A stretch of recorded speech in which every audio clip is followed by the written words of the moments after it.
দর্শক আসসালামু আলাইকুম, welcome back to my channel. চলে এলাম আর একটা নতুন রেসিপি নিয়ে। আমার আজকের রেসিপি হচ্ছে হঠাৎ করে বাসায় আসলে কিভাবে ঝটপট নুডলস রান্না করা যায় সেই ধরনের টিপস নিয়ে একটা নুডলসের রেসিপি। তো আমি খুব চটজলদি এই নুডলসটা রান্না করেছি। আর নুডলসটা দেখুন, দেখতে কতটা লোভনীয় লাগছে, কতটা ঝরঝরে। আশা করছি আমার আজকের এই নুডলস রেসিপি আপনাদের সবার কাছে ভালো লাগবে। নুডলস রান্না করার জন্য চুলায় একটা প্যানে অর্ধেক পরিমাণ পানি দিয়েছি, সাথে লবণ দিয়ে দিচ্ছি। তো এখানে আমি 3 প্যাকেট নুডলস দিয়ে দিচ্ছি। পানি ফুটানোর আগে আমি 3 প্যাকেট নুডলসটা দিয়ে দিয়েছি। আসলে হঠাৎ করে মেহমান আসলে আমি এইভাবে চটজলদি নুডলসটা রান্না করিনি, পানি ফুটানোর অপেক্ষা করার তো সময় নেই। তো 3 প্যাকেট নুডলস দিয়ে আমি এখন এটাকে বলক তুলে নিব, নুডলসটা সিদ্ধ হওয়া পর্যন্ত অপেক্ষা করব। তো দেখুন নুডলসের মধ্যে বলক উঠে গিয়েছে। আমি একটু নেড়ে চেড়ে দিচ্ছি। বলক উঠা থেকে প্রায় 1-1.5 মিনিট পর্যন্ত আপনারা নুডলসটা রাখবেন, এরপর নামিয়ে নেবেন। তো বলক উঠা থেকে 1.5 মিনিট হয়ে গিয়েছে। দেখুন নুডলসটা সেদ্ধ হয়ে গিয়েছে। নুডলসটা কিন্তু ওভার সেদ্ধ করবেন না আপনারা। এখন আমি নামিয়ে পানিটা ঝরিয়ে নেব নুডলসের। নুডলস রান্না করার জন্য চুলায় একটা প্যান বসিয়ে দিয়েছি, তাতে 4-5 টেবিল চামচের মতো তেল দিয়ে দিলাম। তো তেলের মধ্যে আমি দেখুন এখানে পেঁয়াজ কুচি করে রেখেছি, 2-3টে কাঁচামরিচকে হাফ করে রেখেছি। বাসায় ফুলকপি ছিল তাই ফুলকপি দিয়েছি। শীতের দিনে আপনারা যত রকম সবজি আছে সব সবজি থাকবেন।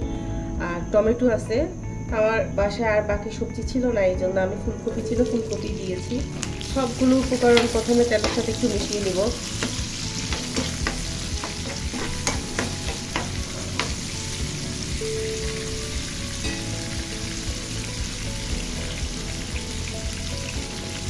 তো তেলের সাথে মেশানোর পরে এখন আমি নুডলসের মশলাটা দিয়ে দিচ্ছি।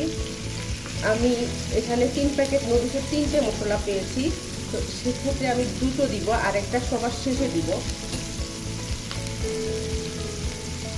তো মশলাটা দিয়ে আমি খুব ভালোভাবে মিশিয়ে নিচ্ছি। পেঁয়াজ টমেটো এগুলো ভালোভাবে সেদ্ধ হওয়া পর্যন্ত অপেক্ষা করব।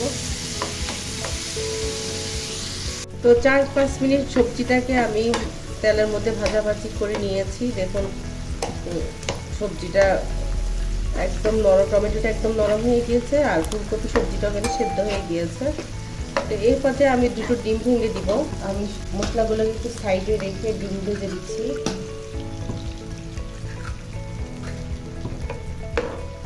দুটো ডিম ভেঙে নিয়েছি, ডিম দুটো জুড়ে জুড়ে করে নিব।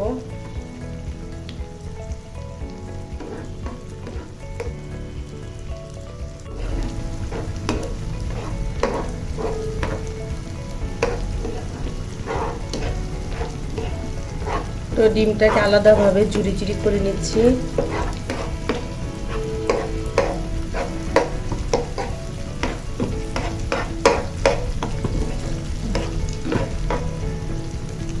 ডিম দুটোকে ঝুড়ি ঝুড়ি করা শেষ। এই পর্যায়ে আমি একটু লবণ দিয়ে দিচ্ছি। লবণ দিয়ে এখন সবগুলো উপকরণের সাথে ডিমটা খুব ভালোভাবে মিশিয়ে নিচ্ছি।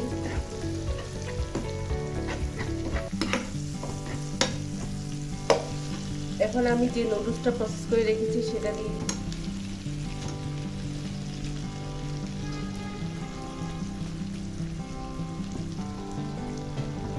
নুডলসটা কিন্তু আমি ঠান্ডা পানি দিয়ে ধুয়ে নিয়েছি। তো এখন নুডলসটা সবগুলো উপকরণের সাথে মিশিয়ে দিব। এই পর্যায়ে আমি একটু সয়া সস দিয়ে দিব। 1 চামচের মতো সয়া সস দিয়ে দিলাম। দিয়ে খুব ভালোভাবে মিশিয়ে নেব।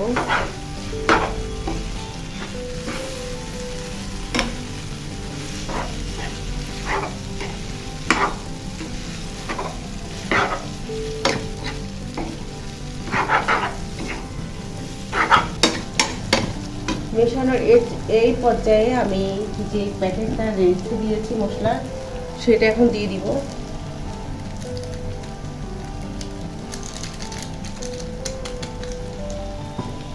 দিয়ে আমি আবার ভালোভাবে মিশিয়ে দিচ্ছি।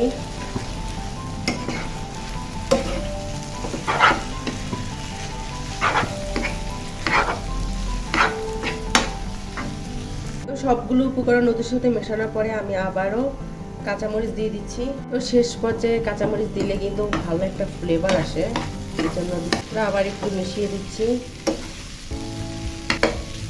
তো ঝটপট নুডলস রান্নাটা আমার রেডি হয়ে গিয়েছে। মেহমান আসলে আমি এইভাবে তাড়াহুড়ো করে রান্না করি। তা আমার আজকের এই নুডলসের রেসিপিটি আপনাদের কাছে কেমন লেগেছে, ভালো লাগলে অবশ্যই একটা লাইক দিবেন আর আমার চ্যানেলটিকে সাবস্ক্রাইব করবেন। আজ তাহলে এই পর্যন্ত, সবাই ভালো থাকবেন, আল্লাহ হাফেজ।